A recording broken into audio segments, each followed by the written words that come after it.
Imagine Clash Royale. Imagine Clash Royale would be in the same situation as it was before the scaling phase, somewhere here, like 10 mil a day. Even if I push it with Clash Royale now, which is having the third best month since forever, which is now doing like 80 mil a month, it's 140 mil. Do you know how much River Games portfolio does per month? $250 million. Just giant hockey stick. It's 4 a.m. and we're rolling the dice. Matei drops knowledge made of golden eyes. Felix with ads making those coins rise. Jack up designs, worlds chasing the sky. We're the 2.5 gamers, the midnight crew. Talking UA adverts and game design too. Matei, Felix, Shaka bringing the insight. We're rocking those vibes till the early daylight. Matei, UA, master eyes on the prize. Tracking data through the cyberspace skies. Felix stacks dollars like a wizard in disguise. Jacob's crafting realms lift us to the highs. 2.5 gamers talking smack. Slow hockey stick, got your back. Ads are beautiful, they light the way. Click it fast, don't delay.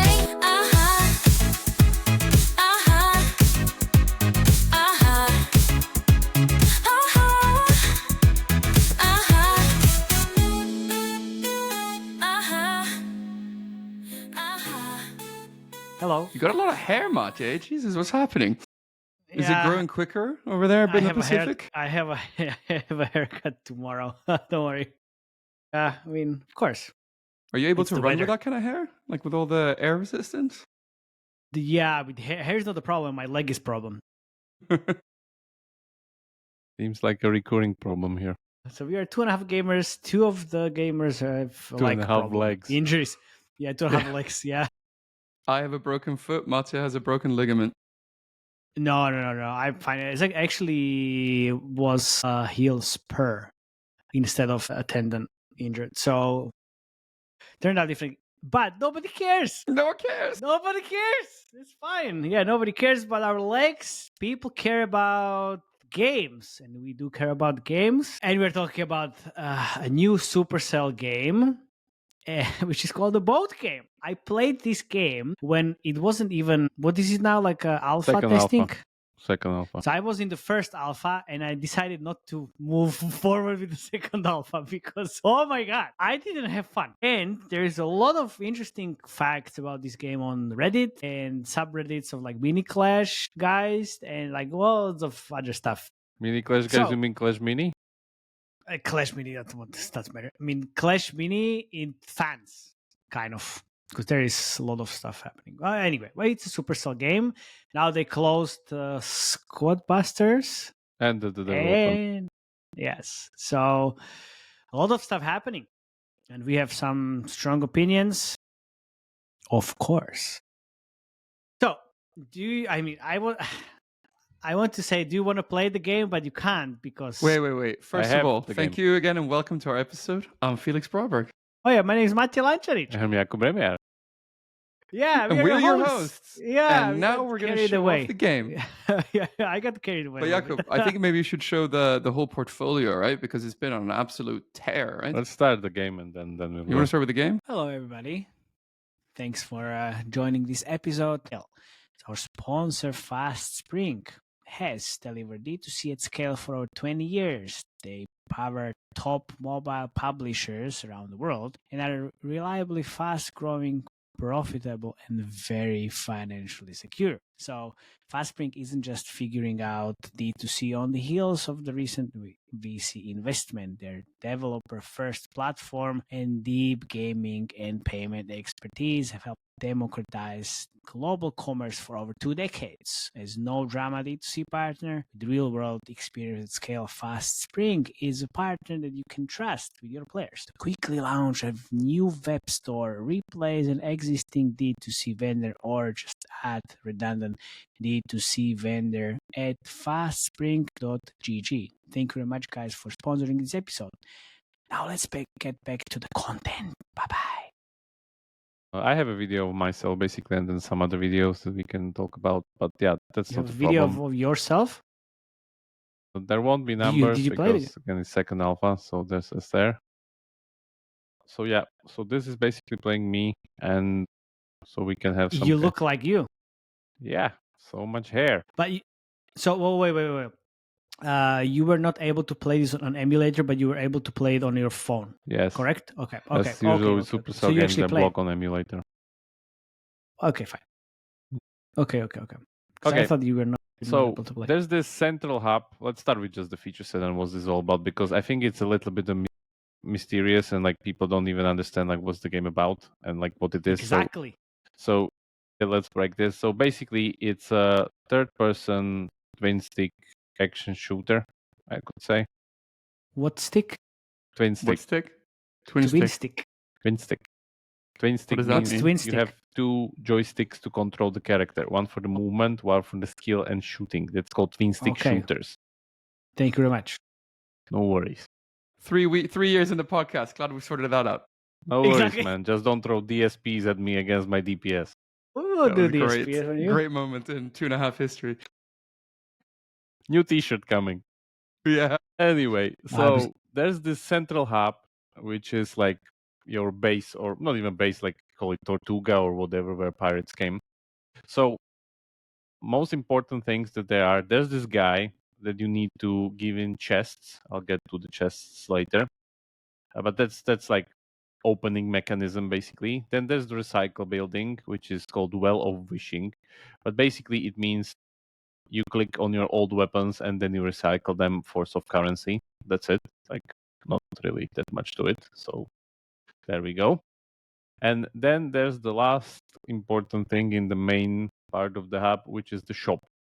And as I said, this is second alpha, not that many features, so don't be surprised.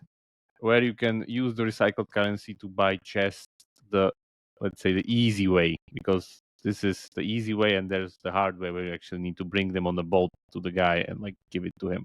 So this is how it looks. You get the chest.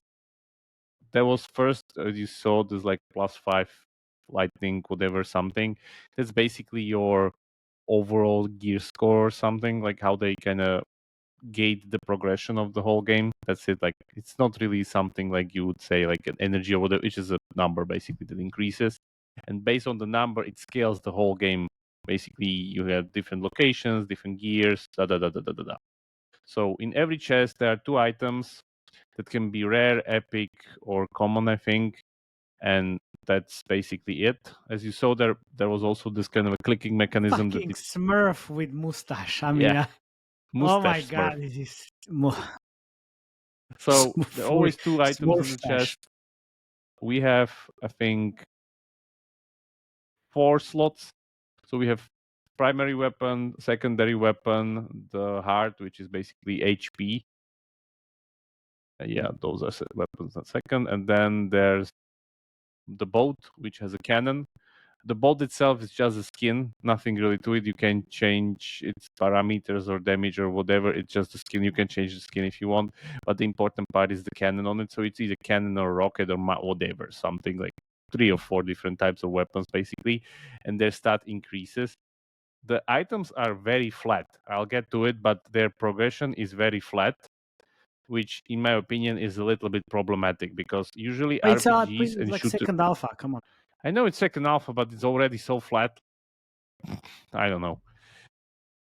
Yeah, so that's there, and then you see, like, I have a better weapon that I can equip there, and then this brain thing, which is this wasn't there the version before. Yeah. So this is basically like a passive skill tree that you get this currency from time to time, and you can then spend it and get some very like hipster stats like hype, grit, and whatever, and who the fuck knows what it even does. Gen Z, bitch. Yeah, this whole game is basically Gen Z, bitch.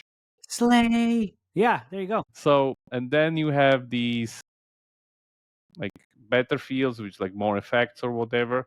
But there was this other field, which is like this kind of thing here, which is the chip slot, which actually creates this kind of a big upgrade or big modification to your character with stuff like if poison enemies dies, the poison has a chance to spread to enemies around it, yada yada yada. So pretty powerful effects, and you can get these from the progression pass. Wow, Pretty these much. images look so weird with Yeah, it's so Gen the Z, art. man. Like, yeah, I don't know. Look, So that's there. I Let me finish. okay, fair. Last thing, this is actually the task completion hub or whatever. Like, this is basically main menu. So we have the daily quests, which you can complete, get some XP, increase your level, and then another XP chest there. That's it, like standard stuff. Then we have these like back to Party Pass. So this is the usual Clash Royale Trophy Road. Free pass on the bottom, premium pass on the top. In the current alpha, you get the premium pass by inputting a secret password, which is both are cool. So that's it. You just input it and you have it. So I guess it's testing period, so nothing really to it. In those, you have more like, yeah, this is the thing. You have more chests, more revives, more brain tree currency, and like stuff like that. Nothing really to it. Usually it's driven by like cosmetic stuff, and those chips, you've seen that you get the chips from there. So that's there. And then these are these kind of long-term quests that you can get more stuff from, which are again like ongoing and the usual ones. And then last thing is season packs, which is some cosmetics mostly. The economy is very, very light to begin with already, so that's there. This is already again, it's second alpha. Like, what the fuck do you expect? I know it's to be second here? alpha, but compare Project Rise to this with second alpha. Like how many currencies, how many, like just the Phoenix feathers, like immediately the monetization point right there. Yeah, so you get these telephone booths that are on the beaches, which you can summon your boats, so you don't need to walk to them like this. That's there.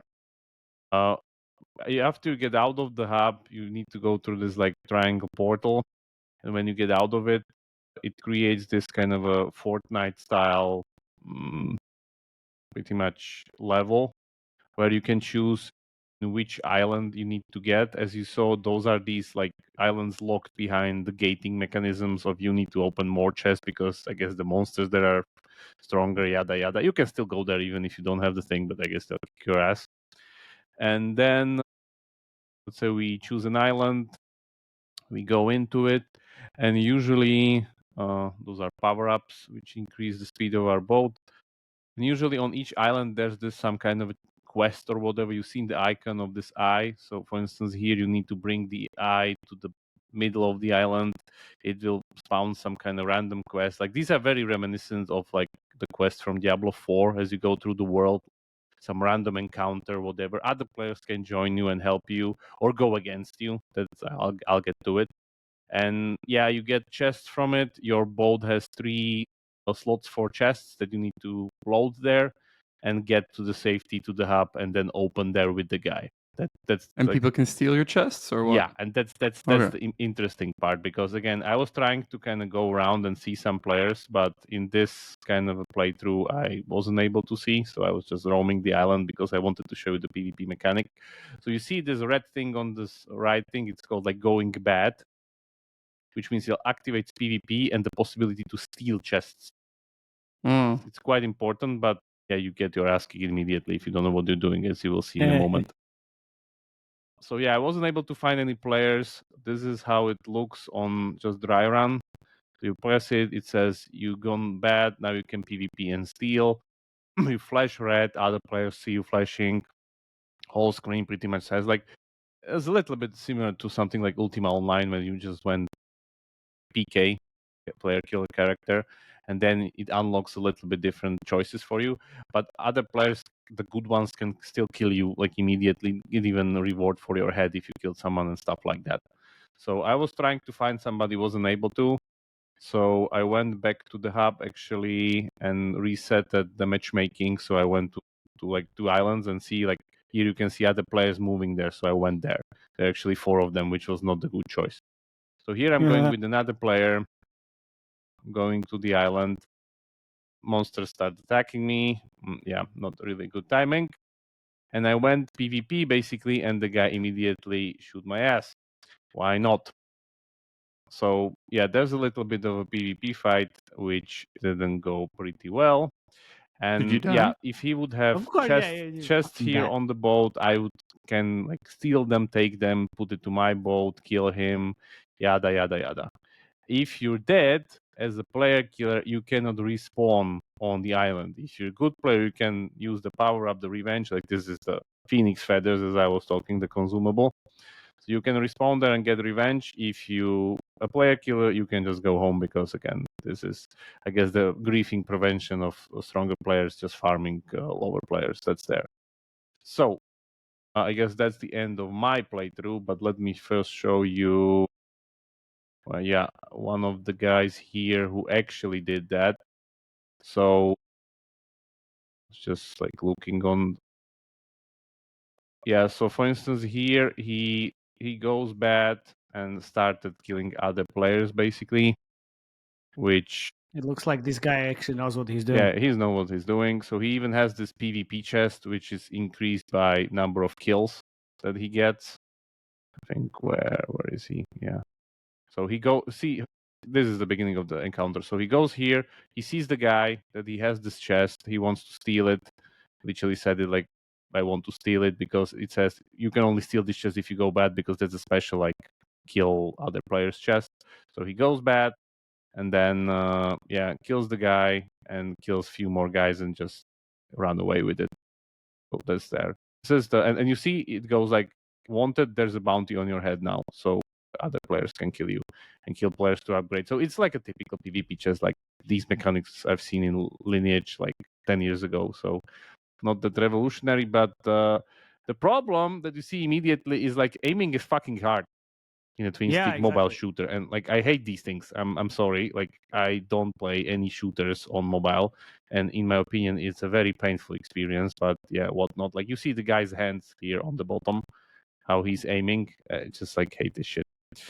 But anyway, the PvP seems pretty interesting, and like it's this kind of PvE PvP pretty much setup because monsters. Yeah, monsters can still kill you in between the fight. This is the main problem. And then you see even the guy himself, like he has very very low HP and barely manages to escape with the chest. So yeah, it's really really not that easy. Yes. And then he goes again, as I said, to the hub.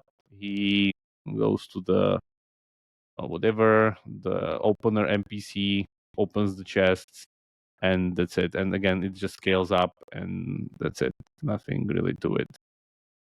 Yeah, that's pretty much the feature set of it. Like as I said, there are different encounters. So there's, for instance, this kind of a egg encounter that he kills someone else.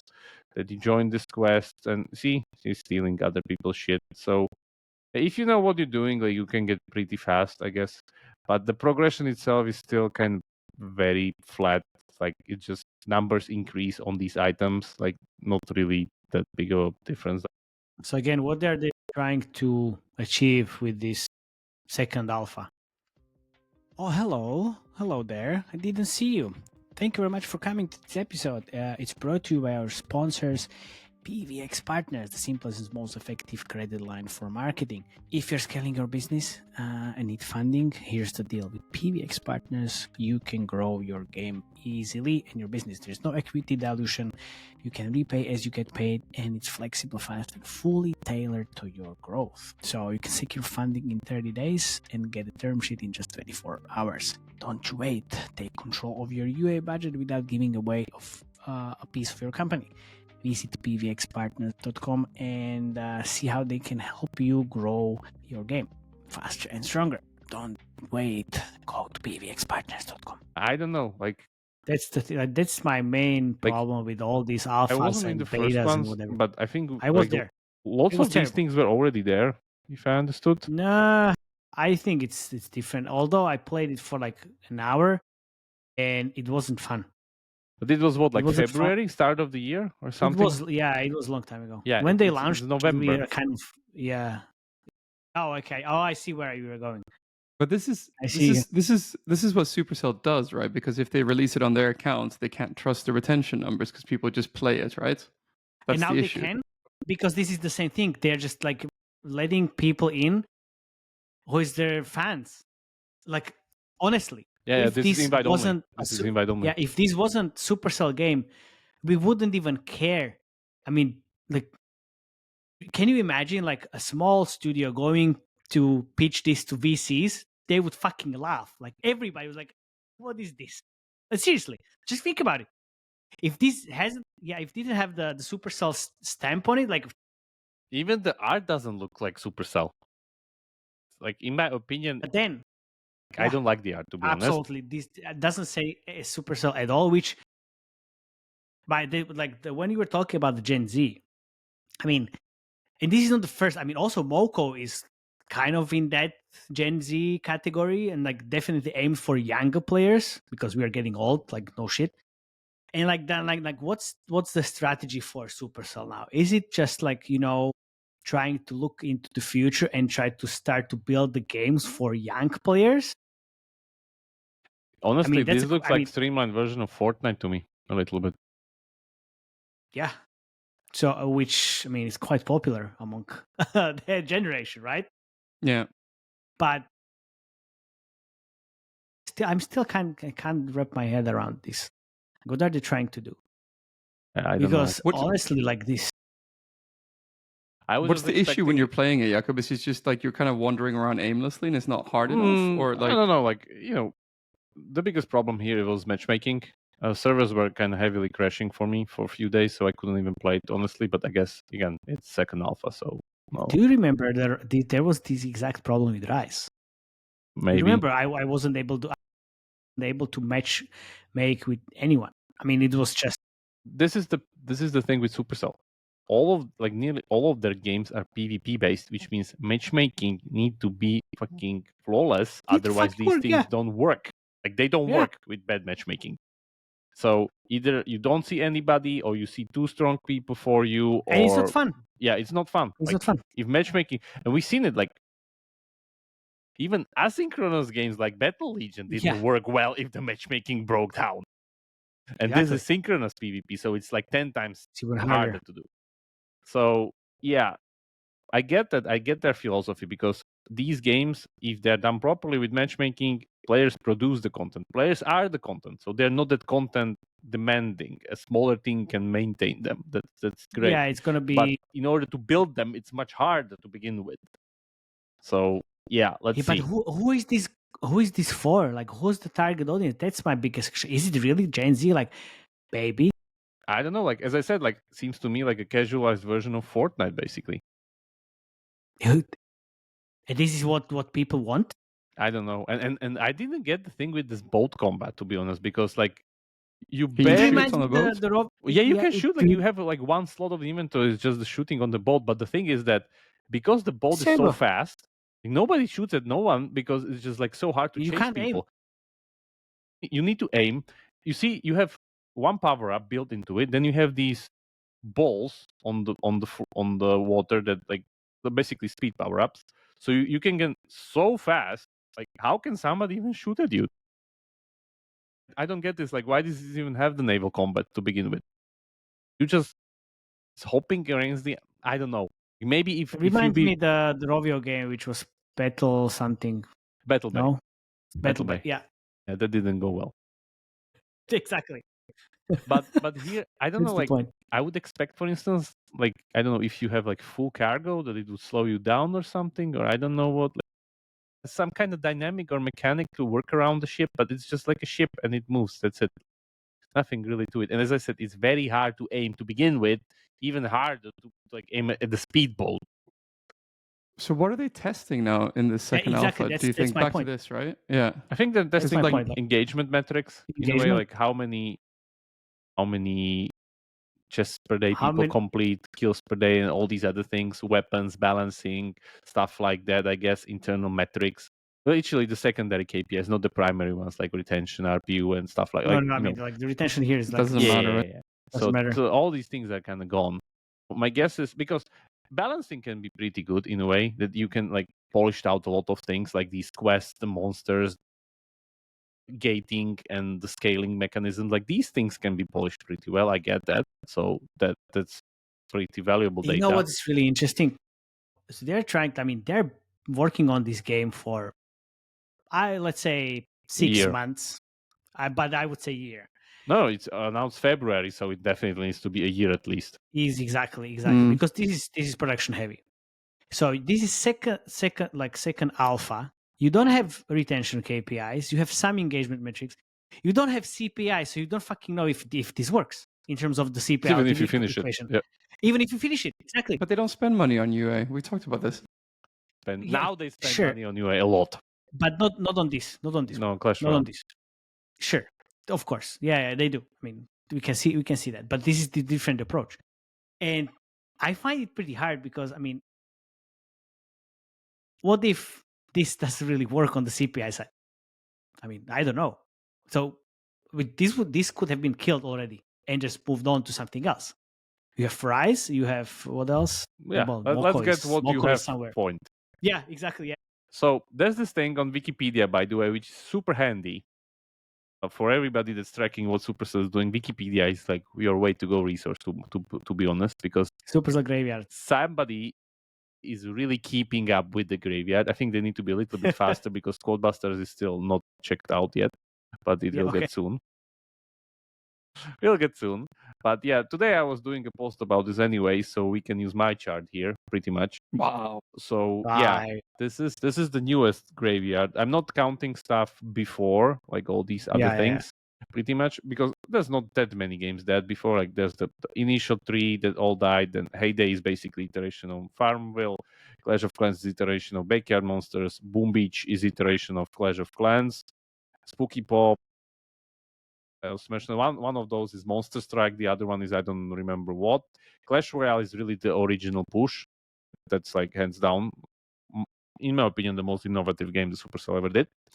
And then Brawl Stars is a simplification of MOBAs, which magically 10x its revenue last year. So that's there. And then the graveyard basically goes on. From 2019, like Brawl Stars is the latest game that was like the $1 billion a year, the youngest game. You know why? Because from the launch of Clash Royale until the Brawl Stars revamp, I think they were not able to do anything with the monetization or the LTV or anything. So when you launch a game in 2010, you have an LTV, let's say $5, but your CPIs are 10 cents. If you launch a game in 2025 and your LTV is 5, your CPI is fucking 20. Yeah. So there's a problem. There's the equation. There's the equation. So, like, if you're doing this alphas bullshit all over again, like, you should do the CPI test first and then kind of. That's why we have guys like Century who just copy games from Steam because they work on their creatives and reskin their normal games. It's enough to do the biggest game of the year. Well, come on, you just said it like it's the easy peasy. Of course, it's easy peasy. Easy peasy for them. Yeah, exactly. Anyway, so this is the current graveyard. So Rush Wars killed very fast. Heyday Pop killed kind of not so fast, but again killed. But then we have the April Fool's thing, which nobody believed when there were 3 new games announced on April 2021. Clash Heroes, Clash Mini, Clash Quest. Yeah, farewell to all of those. Everdale, the hidden game that was on the different account, which was the Forex without fighting farm stuff, which again didn't make it. Worked I think super well. Yeah, didn't work. Boom Beach Frontlines, again, same thing here. Then Squad Busters, which was killed last month. Flood Rush, which in my opinion, that was way better than Squad Busters, right? My heart is broken. Yeah, for me it was better, but what do I know? And then Clash Mini was killed. Yeah, to be precise, Clash Mini was actually integrated into Clash Royale as merge tactics, which I think is a good salvage operation. Works pretty well. It feeds the same power, the Royale Pass progression, which is really good because you can literally choose if you want to feed your Battle Pass with. If you know more information about this, you can watch the second podcast. You can watch the podcast. Click here. Go there. Click here. Yeah, that's there. Yeah, Clash Heroes was in a similar manner resurrected as Project Rise. That's actually what they said. This is kind of undead now, which I think was Project Rise already passed second alpha or second beta or second something. We did like 2 podcasts on it already. Exactly. Yeah. Exactly. Moko had the weirdest launch of them all because Moko just was like invite only, and then suddenly it wasn't, and that was it. And now it looks like where we are. Yeah, here we are. Like Moko launches, then Moko suddenly like, oh, by the way, it's global launched. It's literally like it's global launch, and there's like, and then that, and like, what now? This is the future. Yeah. So because Squadbusters got killed, players got so anxious about Moko getting killed immediately after it because it was so kind of obvious that the team now had to explain and do some kind of public statements that like, don't worry, we're not getting killed yet. And they said they'd do like a major overhaul of Moko in Q1 next year. So that's then, which Well, you're gonna overhaul the game. It's not working. Don't know. In my opinion, we pretty much had an episode on every one of these games except Rush Wars and Heyday Pop, if I understand. Yeah, exactly. Yeah, that's true. So you can go and check it out. We played those games. Also, Boom Beach Frontlines we didn't get. We played most of the latest ones, so you can go and check it out. But in my opinion, Moko won't work because the itemization system for extra RPG needs to be deep, and those are only good as the itemization system, which is not. It's shallow. I find it really hard again, like the Clash Royale and Brawl Stars. I can understand the target audience. For all these new games, I don't get it. I think this is the main crux of the problem here, because if you look at like let's just take new games. We can always look at like the big four that are currently driving Supercell portfolio, but there's no continuity. Like there's no continuity behind the old portfolio and new portfolio. This is the main part of the problem, because Supercell was always and is always creativity first, tackling new genres, putting stuff. It worked very well, and they're doing perfectly. The problem is that this strategy doesn't accumulate long term because you always start from scratch, which worked before, not now. Basically, there's no benefits from the Chinese with like microfun with their templates. There's none of that happening, right? You need to start from scratch every time. Yes. Yeah. So they start from scratch every time. Like all the directions, all the studios, all the there's not like, for instance, did you see any like strategies lately, which are, by the way, their best performing games like Clash Royale and Clash of Clans? Like exactly. There's no strategies here. Zero. No strategy game, you mean? Yeah. Like strategy genre game. Zero. Yeah. So which is weird. Like I don't get this obsession with like action RPGs and action shooters and like why? Like I don't get that. You know, it's always remind me this, like when we were at Pixel Federation and everybody wanted to do a new game and everybody wanted to do a new Diablo, but we didn't have money. These guys have money, so they are just doing crazy stuff. Like I get that, like you need to be bold and do crazy stuff and everything, but at some point you kind of need to make games that make money. Okay, and then sure, I mean, their games are making money. Yeah, exactly. Get their portfolio up, man. They are making money. Of course, they're making money. The problem is that all the growth where you draw the line? 7 years old. All the growth is 7 years, at least 7 years old, not old. Yeah, but you know what's the vibe now? You know what? We're just wait until next year. We just revamp because imagine Clash Royale. Imagine Clash Royale would be in the same situation as it was before the scaling phase, somewhere here, like 10 mil a day. So it would be like this, and this is what, like 60 mil. Even if I push it with Clash Royale now, which is having the third best month since forever, which is now doing like 80 mil a month, it's 140 mil. Do you know how much River Games portfolio does per month? $250 million. And it's old for the whole thing that we see is like 4 years old in the West. It's just giant hockey stick. Yeah. So I'm not saying Supercell's gonna die or whatever. They're just gonna be pushed to sidelines. Yeah, no, man. They're not gonna die. Come on, they're so good at retaining users, man. They've been doing this for so long. They're not getting new users. They're retaining users. Sure, but and then they launch 7 new games and they kill them immediately because they're not good enough. So eventually they're going to be fucked, which they are already. They need to change the strategy. Yeah. The biggest problem, like one is this kind of genre continuity, no accumulation, no templates, no nothing. But as I said, all these Chinese companies and all these other things that we see growing lately, it's based on very aggressive UA. Super aggressive UA. We've said this a million times on this podcast. The most important thing in mobile is not your game anymore. It's not your monetization. It's how you market it. It's your UA team, right? Yeah. Last 3 years. This was not the case before. But wait a second, Felix. You're putting it in a very different direction. Like how you work with UA or how I incorporate UA into the product. That's the main kind of strategy here, because if you That's run a the better way of campaigns, saying like it. Yeah. it's just like part of the Everybody whole can run UA fake ads, but not everybody can exactly, scale on fake ads. Exactly. Yeah, okay. Everybody can just run aggressive, like spending shit ton of money and then just run all the channels. Doesn't mean it's going to succeed. That's the thing. So, I but as I said, like I was, as I said in the article that I've written recently, I literally said like I was expecting Clash of Clans IP to go 4x like 5 years ago.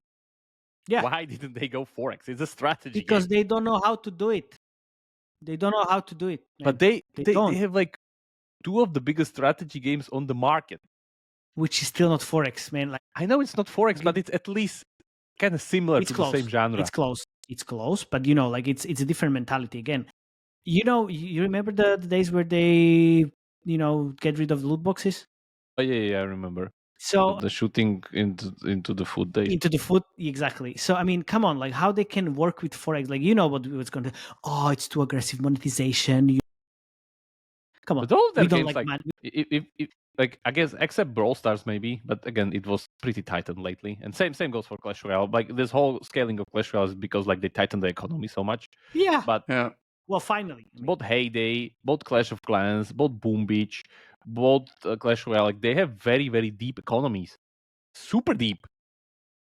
Clash of Clans, there's like hundreds of thousands that you can spend there, literally, even without gacha. Yeah, but you know, Like, can you imagine that game like Bold Game can create like at least K spend depth? 40 can't. euros, man, 40 euros. That's it. I just can't imagine. Like, how can they even push for this? Because the LTV, the CPIs are so high that you need to just like change the equations. Well, we don't know the CPIs because nobody knows, honestly. Especially when you don't run like a proper UA for a game in soft launch. I mean, there is no UA except like 7 videos on YouTube, which are kind of half UA, but it's not like the main kind of marketing strategy for this, right? So I don't know. I just hope that like some of the new projects that are definitely there and we just don't see them. Like Supercell always have like shit ton of projects in production that are not announced.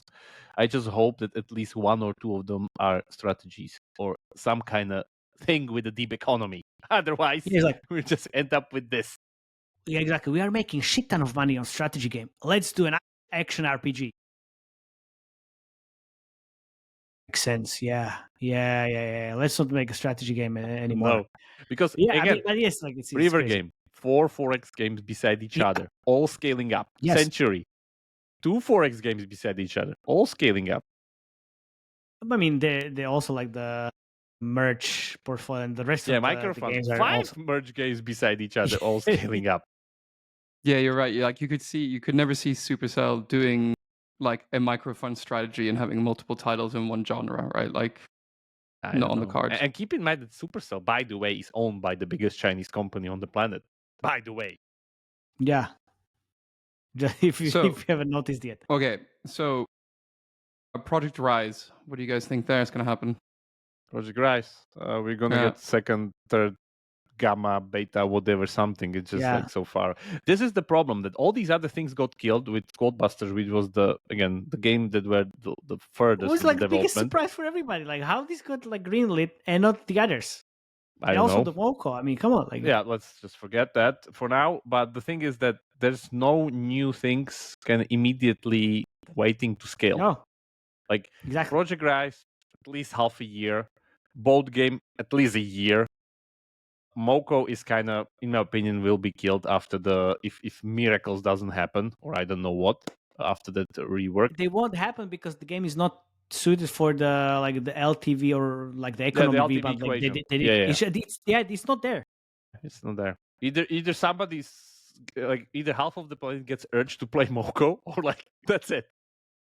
Yeah, because it's gonna happen exactly what happened with Codebusters. It's just you can't spend that much. Yeah, so I really hope that at some point, maybe start of the next year, like January, whatever, they like, we have a new strategy game. Please have something like that. Dude, also, even if that's true, I hope you're right. That's January 2026. First alpha, second alpha, third alpha, beta, whatever, it's 2027, and we are not even scaling it. That's my biggest problem with this company. Like, what the fuck are you doing? Like, How many employees Supercell now has? Like 800? 1,000 probably. 1,000? 800, 900, something like that, They right? can pull off this shit like out of the but it like takes right out of the so get-go. long. It takes so long. I don't fucking get this. But you don't I mean- know. You don't know. Maybe they're working on it for 2 years already. Which is even worse. Ugh, it's like, come on. Any So- moment, but you still need to be in soft launch for at least 3 months. And if you have a strategy game, you are 3 months in soft launch. How do you think those cohorts are going to mature over time? It's 3 months. It's not Yeah. going to be even like enough for saying like, is this going to work or not? You look at what happened. That's the other issue here, that Clash Royale kind of hit the peak. So now it's kind of obvious that it hits the peak. And it was very similar to Brawl Stars, actually, because it was nearly identical 9 months of like super scaling. And now it's You just show going Brawl down. Stars there next to it? Just show it. Can't Add really, it on add ups. can't really show it to it because there's different date, but yeah, you see it. It's like very, very steep increase and then Of course. slow fall. But only fall afterwards. Only And fall don't afterwards. get me wrong, this is mainly powered by UA. Yeah, So- that's what I want to say. Like, guys, come on. Like, this is UA. It's just And now much they're better scaling the- monetization conversion because again, Gem Pass and all these other things were just cut off. But you still see like 11, 10 million downloads a month. That's not cheap.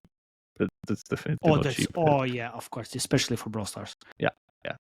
So Especially for the strategy on the creatives they are doing, like brand and brand only, which is great. But but here you can see it. yeah, of course. I mean, like, it's also UA. Yeah. And it's like what, like 500,000 downloads a day still. It's That's not all cheap. the money. That's cheap. That's all the money. Not cheap even for Supercell. Exactly. And you still need to make money, and you still need to make new games, which they don't. So We'll see. is the I'm board just saying, game like, going to change? Or like, TLDR, Supercell will need to change its strategy and product strategy. That's it. One come way or on, the man! other. Like we said this 10 million times already. This is not a TLDR. The thing is, I mean, they don't need to change as quickly as normal companies because they're sitting on but they this do. like Oh, geyser of but money. they But like, they do yeah, because but they're not going now. to feel the pressure to the same degree as a company who has, Yeah, right? of Like, course. yeah. But then yeah. you just Kodak yourself, man. Like that's Exactly. what's gonna Yeah, happen. exactly. They were also yes, sitting on a pile of cash. Exactly. That's what I want to say. Like, because it's a fair point, because if you are not kind of pushed by your To the edge. P&L or Yeah. to the edge, then it's just not going to happen. And you're going to sit on that pile of cash until there is no pile of cash. It works Which in until it this don't. case, it's going to be, but in this case, it's quite a lot of time. The thing is, it's so much cash. It can be 10 years, it can be 15, it can be 20, am it can also saying- be 3, right? Like, But man, at some point you lose so much kind of a potential on state-of-the-art knowledge and all these other things. It's just downhill from there. Exactly. Also, don't you think like the people working there are just going to get annoyed by this? To the point like, oh, we are not even like shipping new games. Everything gets killed and all of this.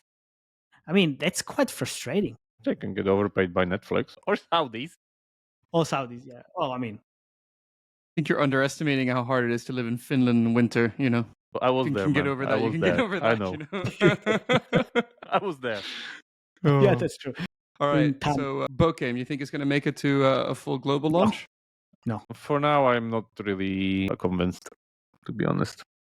I need a little bit more spin on like either uniqueness or some kind of feature, because like it sounds or it plays very generic to me. I'm definitely not the audience because I hate twin stick shooters, but even the mechanic and everything around it, it's just like, streamlined Fortnite. Yeah.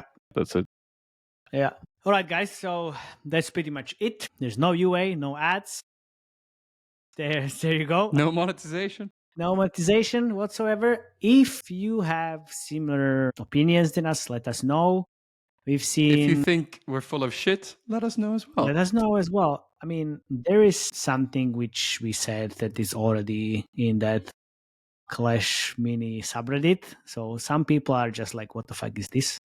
Some people are like, "Oh, No, because I Clash mean, Mini went it's so well and for so long that people are very annoyed by the fact that it didn't get green lighting and other games Yeah, did. That's the main point. I know. So, but anyway, so let us know what you think if you played it. Like, how do you feel about And by the the way, Clash game as Mini was well? great. It's just the genre itself It was- is a problem. Yeah. And see you next time. Thank you very much. Bye bye. Bye. Ciao.